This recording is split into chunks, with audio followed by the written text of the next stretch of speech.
The Roman Empire. Everyone has heard these words. How many of you out there truly know the rise, the severity, and the power of this once great nation? We have heard on movies, in books, and in dialogue the constant words surrounding the collapse of this once powerhouse on the global scene. We've all heard, when in Rome, do as the Romans do. Or even the very motivational quote, Rome wasn't built in a day. Join us today as we dive deep into the history books and grow in our knowledge of life, consumption, and morality. I'm Scott Parrish, and you're listening to Dying to Eat. Each episode, we'll be focusing on a different country and exploring the relationship between food and death around the world. If you love food, culture, and fun stories, then I've got a great show in store for you, so make sure that you stick around to the end to see what's cooking this week. Don't forget our sponsor, thetailoredhemp.com. For benefits of high-quality CBD, go to thetailoredhemp.com. Before we get too deep, I have to ask, what are the most common mice in Rome? Julius Caesars. I got it in early on you guys. So, let's go way back to the beginning of the 8th century BC. Ancient Rome that we speak about today grew from a small town on the central Italy's Tiber River into an empire that at its peak encompassed most of continental Europe, Britain, and much of Western Asia, Northern Africa, and the Mediterranean islands, an enormous amount of territory. Among the many legacies of Roman dominance are the widespread use of the Romance language derived from Latin. Let's refresh your memory on how many languages we're talking about here. Italian, French, Spanish, Portuguese, and the Romanian. Rome is also responsible for creating the modern Western alphabet and the calendar. Rome, along with God, are the driving force amongst the emergence of Christianity as the major world religion. Before we keep talking about the amazing accolades of the Roman Empire, let's go back to the beginning. This may sound like a movie, but it is documented as history. Quite fascinating stuff here.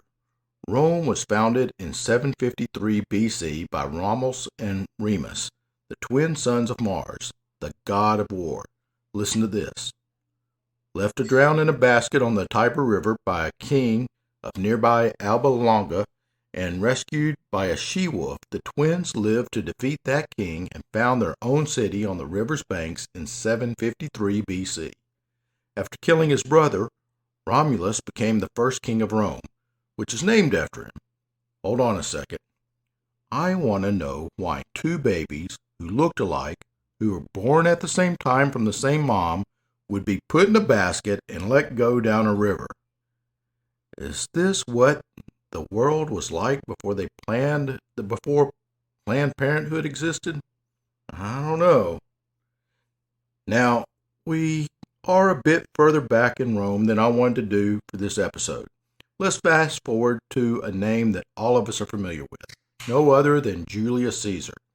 A rising star in politics at the time, was just coming off of earning military glory in Spain. He returned to Rome to vie for the consulship in 59 BC. Caesar quickly formed an alliance with other powerhouses, Pompey and Crassus, and was awarded the privilege to govern over 3 wealthy provinces in Gaul beginning the following year. He then set about on this modest mission of conquering the rest of the region for Rome. He just needed Pompey and Crassus out of the picture. Well, life happened only 4 years later when Pompey's wife Julia, who happened to be Caesar's daughter, died, and Crassus was killed himself in a battle against Parthia. You may know them from today's Iran. The very next year, the trio was broken. The old-style Roman politics in disorder, Pompey stepped in as sole consul in 53 BC. Caesar's military glory in Gaul and his increasing wealth had eclipsed Pompey's, and as you might have guessed, Pompey wasn't too keen of this unfolding. He teamed up with his Senate allies to steadily undermine Caesar. Unbothered, in 49 BC, Caesar and one of his legions crossed the Rubicon, a river on the border between Italy and Gaul. Caesar's invasion of Italy ignited a civil war from which he emerged as the dictator of Rome for life in 45 BC. Man, that's pretty interesting, huh? So Caesar's future as king of Rome was looking pretty bright until he was murdered on the Ides of March by a group of his enemies. Let's go back a little bit further here because it is a wild and historic assassination, one that will shake this country upside down if it ever happened in America, or actually any modern nation for that matter. It was pretty interesting. On March 15th, 44 BC, a group of Roman senators murdered Julius Caesar as he sat on the podium at a Senate meeting. In our Senate, all you have are senators who tell you what's going on to do something on Twitter and then they never do it. Caesar, on the other hand, was stabbed 23 times before falling to the ground. Only one of those 23 stabs were fatal. It was a little bit afternoon on the Ides of March, as the Romans and Shakespeare like to call the midday of the month. The spectators didn't know it yet, but they were witnessing the last hours of the Roman Republic. Caesar's last words were, "Et Brute," or "You too, Caesar," or "You too, Brutus." We'll get that one right. "You too, Brutus." According to Shakespeare in his play Tragedy of Julius Caesar, even though Brutus was neither his closest friend nor his biggest betrayer, not by a long shot actually, the main betrayer's name was Didymus, and he belonged to the Roman nobility, the narrow elite that ruled both Rome and an empire for tens of millions of people. His grandfather extended Rome's rule to the Atlantic in Spain, but Didymus's father had a mediocre career and his mother dabbled in revolution. Then Caesar came along and offered Didymus a chance to restore his house's name. So Didymus became his right-hand man, a commander and a war hero. Didymus even chose Caesar in the Civil War and was even granted acting governor of Gaul when Caesar went off to challenge his enemies elsewhere. Gone for 4 years, Caesar returned to Rome in triumph, and Didymus was at his side the entire way. Why then did he decide to raise this deadly dagger against Caesar only 9 months later? Well, many Romans feared the power that Caesar amassed. In theory, Rome was a constitutional republic. In practice, Rome teetered for decades on the brink of military dictatorship. Now, first, watch out in modern times. Let's see what's really going on here. I'm not a conspiracy theorist and apolitical. But let's look at ancient Rome and think about what's going on today. But back to the story. Now, Caesar was Rome's first dictator for life. He was a king in all but name. He even took a queen as his mistress, Cleopatra of Egypt. You know that name, right? In March 44 BC, she lived in Caesar's villa on the outskirts of Rome. Her young son, as she claimed, was Caesar's illegitimate child. All of this was too much for Roman traditionalists. But ambition rather than political principle turned Didymus against Caesar. Didymus's letters suggested he was a man who cared more about honor than about liberty. He wanted the distinction of a triumph or formal victory parade in Rome, but Caesar denied it, although he granted the privilege to lesser generals. No doubt the dictator liked to dole out his favors slowly to keep his men on their toes. He rewarded Didymus in other ways, but the slight still smarted. Then there was the rise of Caesar's young grandnephew, Gaius Octavius. Only a teenager and no soldier, but a gifted and cunning politician. Didymus could not have liked watching Octavius replace him in Caesar's esteem. Another possible influence on Didymus was his wife, who came from a family that was opposed to Caesar. In other words, if your wife doesn't like him, you can't like him either. In winter of 44 BC, Cassius and others originated the conspiracy to kill Caesar. Like Didymus and Brutus, Cassius belonged to the nobility. He was a professional soldier like Didymus, but also an intellectual like Brutus. A man of action, Cassius inspired Brutus to move. Brutus was no soldier, but he was a philosopher and orator and very much admired by the Romans. Demas joined the plot as well, as did more than 60 prominent Romans. As a past master at ambush, Cassius might have come up with a plan to surprise Caesar in the Senate. Demas, however, made the wheels turn. Of all the conspirators, only he had Caesar's trust. Caesar even had Demas at his side at the dinner party the night before his assassination. On the morning of the Ides, Caesar suddenly decided not to go to the Senate meeting, probably because of rumors of conspiracy. As a past master of ambush, Cassius might have come up with a plan to surprise Caesar in the Senate. Demas, however, made the wheels turn. It's not quite true that a soothsayer, that's another word for a psychic, warned Caesar to beware the Ides of March, as Shakespeare says. In fact, the soothsayer warned Caesar a month earlier to be aware of the 30-day period ending in the Ides of March. That is the time from February 15th to March 15th. But the Ides had finally come, and Caesar had to be there, right?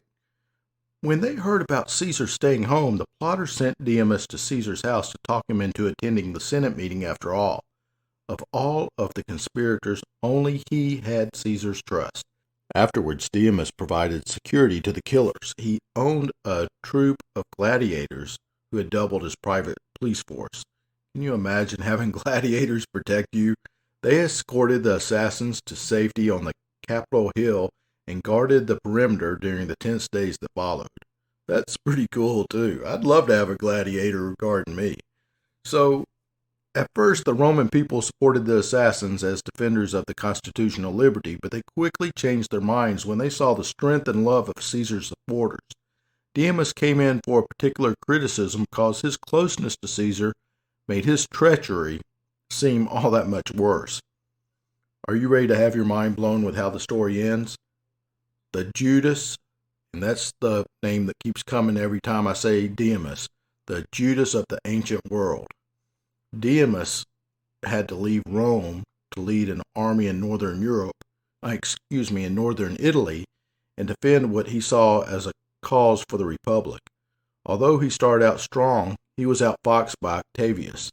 Named as Caesar's heir and adopted son in Caesar's will, Octavius first allied with Demas and then turned on him. A year and a half after the Ides of March, Demas was abandoned by his soldiers, captured by his enemies, and executed. And that's a fair ending, I think. A year later, Brutus and Cassius lost a battle and committed suicide. The powerful Octavius continued on his bloody rise to power and eventually ended up as Rome's first emperor. Eventually, he went by the name Augustus. As Demas was so important to Caesar's assassination, why wasn't he known better?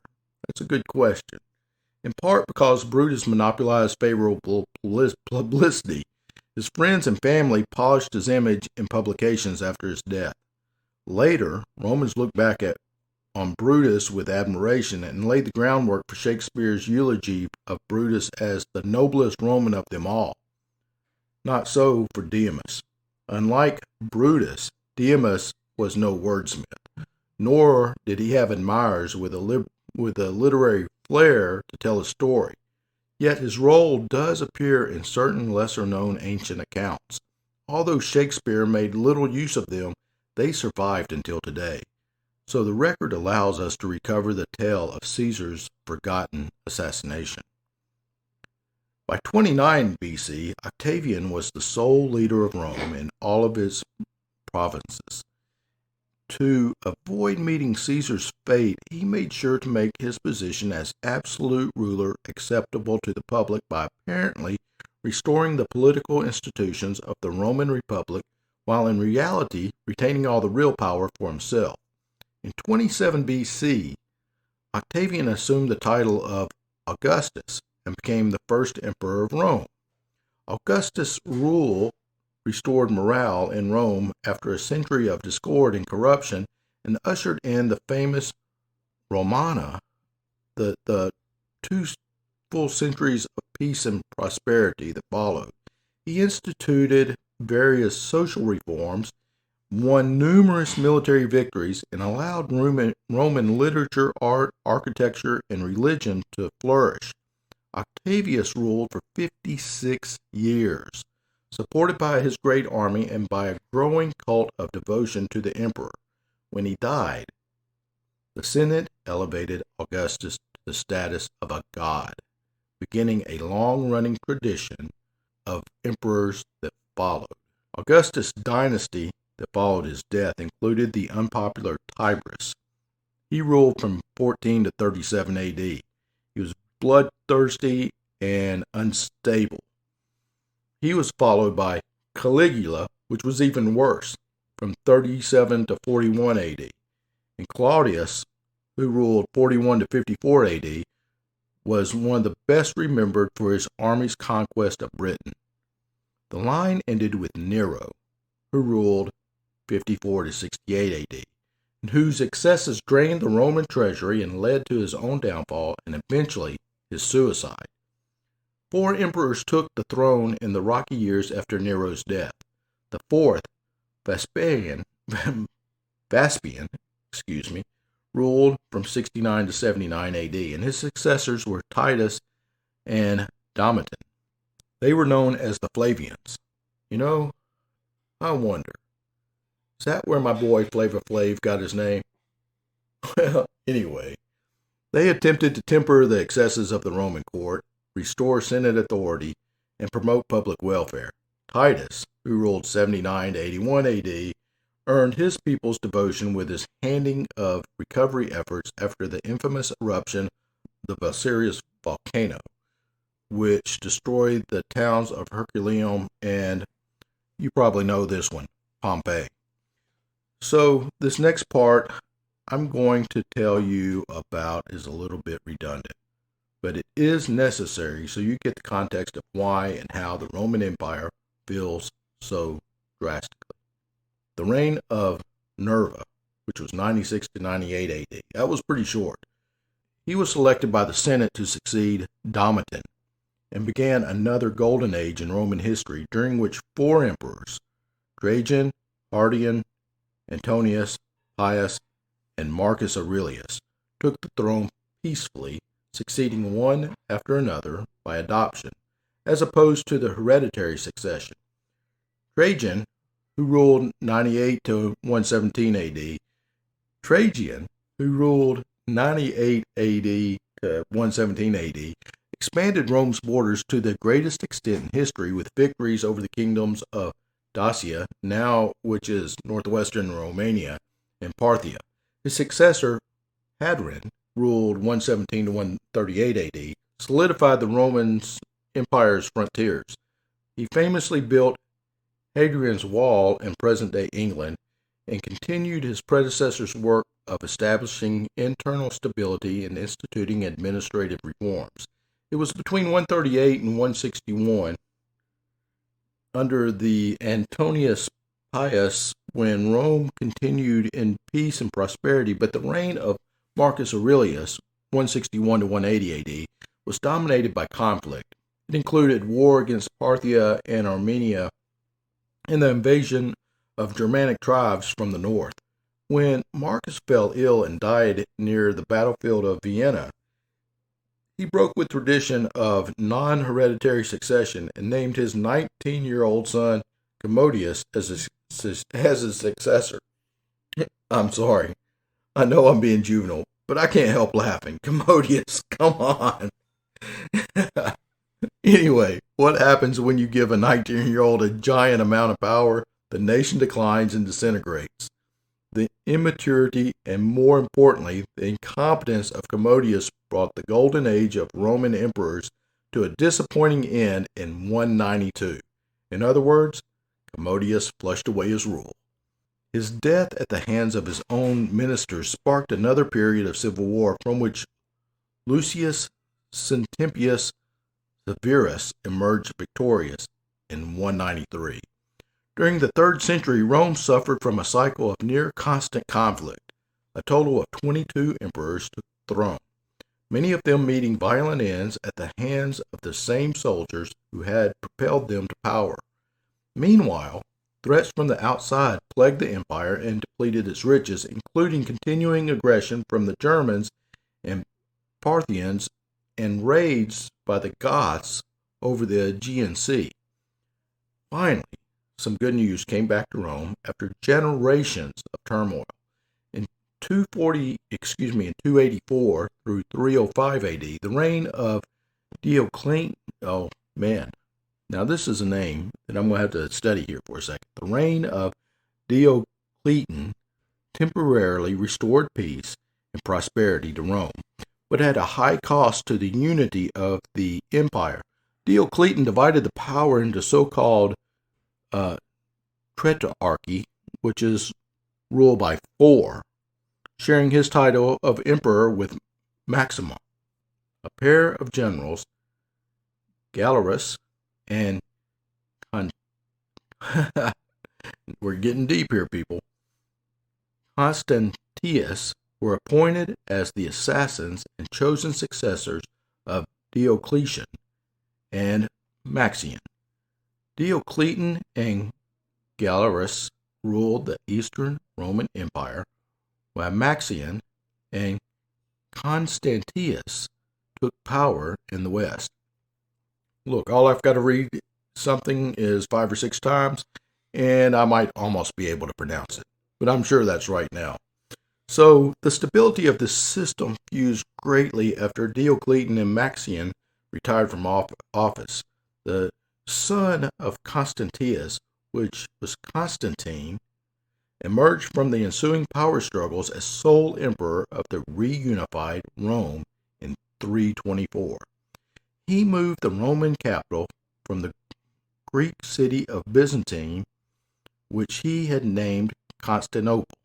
At the Council of Nicaea in 325, Constantine made Christianity, which at that time was considered an obscure Jewish sect, Rome's official religion. Roman unity under Constantine proved illusory, and 30 years after his death, the Eastern and Western empires are once again divided. Despite its continuing battle against Persian forces, the Eastern Roman Empire, later known as the Byzantine Empire, would remain largely intact for centuries to come. I think the Byzantine Empire is something we're going to tackle on this show. I've always been impressed with it. An entirely different story played out in the West, where the empire was racked by internal conflict as well as threats from abroad, particularly from the Germanic tribes now established within the empire's frontiers, like the Vandals. The Vandals were actually known as the originators of the phrase vandalism. Rome was steadily losing money due to the constant warfare, which inevitably caused Rome to collapse under the weight of its own bloated empire, losing its provinces one by one. Britain around 410, Spain and northern Africa by 430. Attila and his brutal Huns invaded Gaul and Italy around 450, further shaking the foundations of the empire. In September of 476, a Germanic prince named Odovacar won control of the Roman army in Italy. After deposing the last Western emperor, Romulus Augustus, Odovacar's troops proclaimed him as king of Italy, bringing an ignoble end to the long, tumultuous history of ancient Rome. We love food and culture on this show, but one thing that we can't let go to pass is talking about Roman architecture. The architecture and engineering innovations have had a lasting impact on the modern world. Roman aqueducts, first developed in 312 BC, enabled the rise of cities by transporting water to urban areas, improving public health and sanitation. Some Roman aqueducts transported water up to 60 miles from its source, and the fountain of Trevi in Rome still relies on an updated version of the original Roman aqueduct. Roman cement and concrete are part of the reason ancient buildings like the Colosseum and the Roman Forum are still standing strong today. Roman arches, or segmented arches, improved upon the earlier arches to build strong bridges and buildings, evenly distributing the weight throughout the structure. Roman roads, the most advanced roads in the ancient world, enabled the Roman Empire, which was over 1.7 million square miles at the pinnacle of its power, to stay connected. They included such modern-seeming innovations as mile markers and drainage. Over 50,000 miles of road were built by 200 BC, and several are still in use today. That's a mind-blowing realization. So, when in Rome, do as the Romans do. A phrase that gives tourists in the Eternal City free rein to indulge in an extra scoop of gelato or a feast of carbs at every meal. As well as signifying the benefits of following the local customs and traditions to strangers in a foreign land, the expression is also commonly used in everyday situations when following the status quo seems like the best idea. It's such a cliche nowadays that simply saying, when in Rome, still gets the point across, but where did it come from? And, better yet, who said it first? The origin of the saying actually can be traced back to 4th century AD, when the Roman Empire was undergoing much instability and had already split in twos. St. Augustine, an early Christian saint, moved to Milan to take up a role as a professor of rhetoric. Unlike his previous church in Rome, he found that the congregation didn't fast on Saturdays. An older and wiser St. Ambrose at the time was the bishop of Milan, and he offered up some sage words. When I go to Rome, I fast on Saturday, but here I do not. Do you also follow the custom of whatever church you attend, if you do not want to give or receive scandal? St. Augustine later wrote down that the prudent words of St. Ambrose in a letter allowing of modern scholars to pinpoint the origins of the expression to a particular event in history. Sources date this letter between 387 and 390 AD.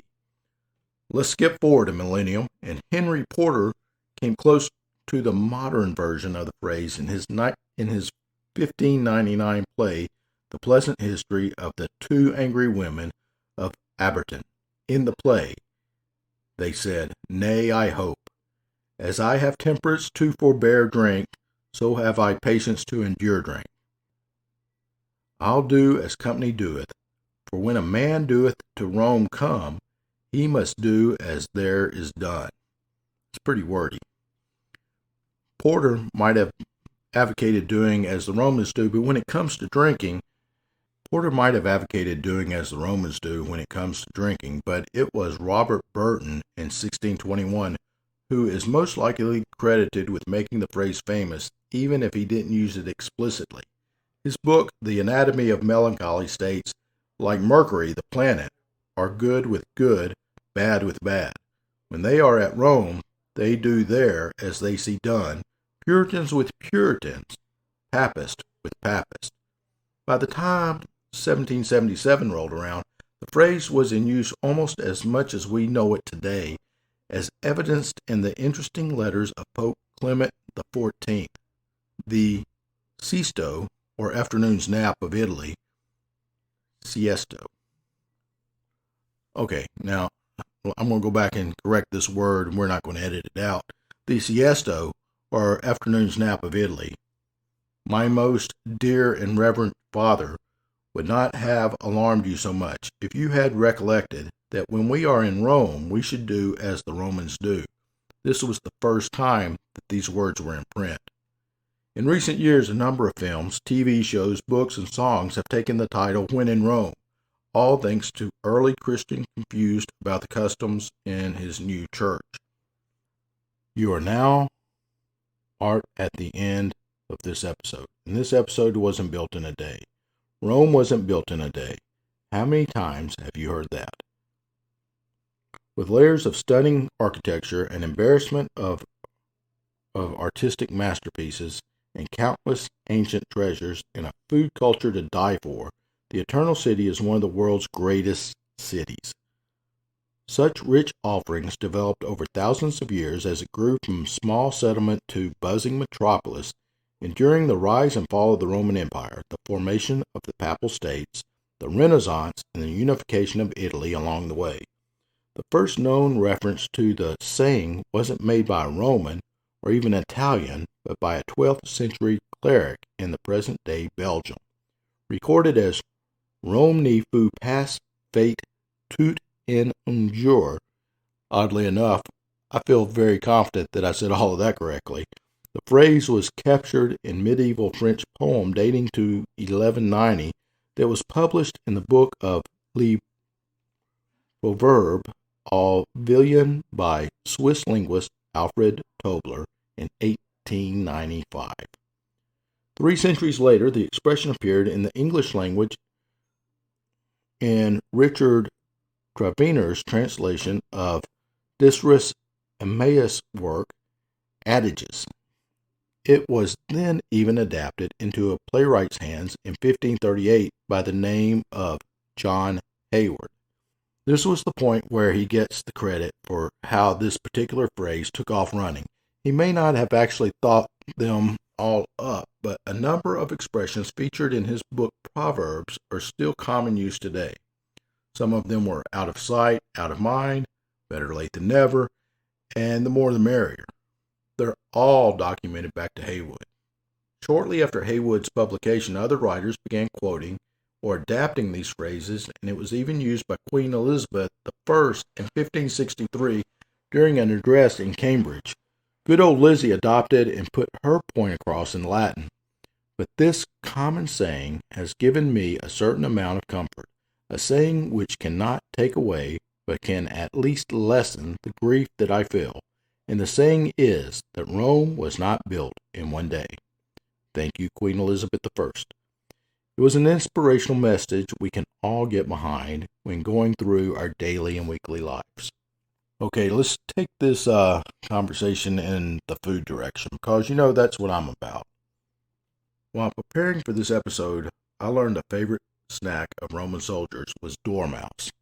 I know, the first thing I thought too. Ancient Romans ate mice? Well, no. A dormouse looks like a tiny gerbil.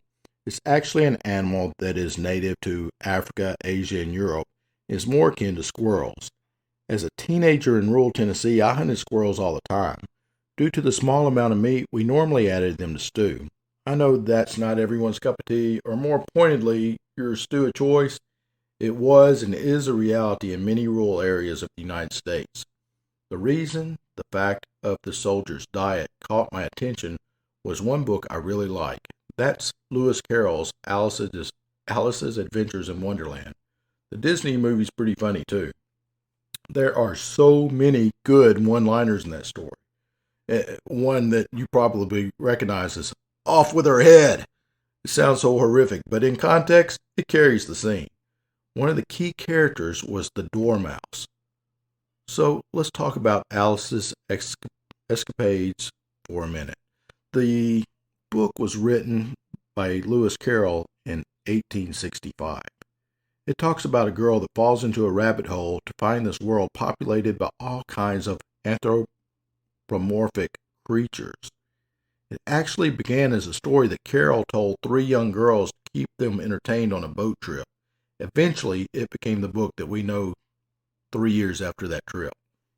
On closer examination, the story, The Dormouse, is largely dominated and treated as insignificant in the story, and it was a representation of the working class people of that age. He was under the dominance of the Hatter and the March Hare. It is widely believed that Carroll's portrayal of the Dormouse mirrored the teachings of Karl Marx, and that the Dormouse represented the downtrodden that were held in place by society that stopped them from fighting for their own rights. At the time, the Dormouse's treacle was akin to Marx's word, "Religion is the opium of the people." Today, I reflect and wonder, what could we replace that sentence? Is it television? Video games? Social media? Hold on, everybody. I gotta have a second so I can check my Facebook status. So, for this episode, we don't have a burial ritual. Spoiler, Alice did escape with her head intact. Also, I'm not going to talk about cooking squirrel or dormouse. That isn't something that many of you listeners would duplicate anyway, so the recipe is going to be substituted dormouse with Cornish hen. Honey was one of the most popular ways for Roman soldiers to baste their catch, so it can be an key ingredient here. Also, if you've never had a Cornish hen, you're really missing out. It's like having your own personal sized chicken, and really I enjoy cooking them as well as eating them. Great choice for date night too, if you really want to impress your significant other. With that said, let's get to the recipe. The recipe is actually one by a cook that I've duplicated her recipe several times. That's Rosie Mays. Hopefully one day I'll get to meet that girl because she really seems to have her act going on. The ingredients are 2 Cornish hens, a half a cup of butter, 2 tablespoons of honey, 2 tablespoons of brown sugar, a quarter teaspoon of cinnamon, and 2 Granny Smith apples, and 1 Red Delicious apple. So first you're going to make a glaze. In a microwave-safe bowl, add half a cup of butter and 2 tablespoons of honey. Microwave for 20 seconds or until the butter is melted. Add 2 tablespoons of brown sugar and stir with a spoon. Add a quarter teaspoon of cinnamon and mix, and then set it aside. For the Cornish hens, empty the cavity of the Cornish hen and rinse under cool water. Dice the apples and stuff the cavity of the Cornish hens with the apples. Use butcher string to tie the legs together. Lining a baking dish with foil, so it's easier to clean later. Place the hen's breast down and brush with a tablespoon of the melted butter. Cover the baking dish with foil and bake at 350 for 20 minutes. Remove from the oven and brush the Cornish hens with a glaze. Place back in the oven uncovered for 25 more minutes. Now, that's a pretty simple recipe and one I think that you'll really enjoy. So guys, I've been your host, Scott Parrish, and I'd like to thank you for listening to Dying to Eat. This show is made possible by listeners like you, and I really appreciate your support. My shout out today is for Leslie Webster in Tennessee, David Warner of Pakistan, thank you brother, and one of my close friends who he's a bit more under the weather right now than is really good for anybody. That's William Fain. You got this, brother. Keep fighting. If you like what you've heard and you'd like to hear more, then look out for new episodes every week on your favorite podcast platform. Make sure to hit that follow button and stay up to date on our latest episodes. And until next time, stay lively.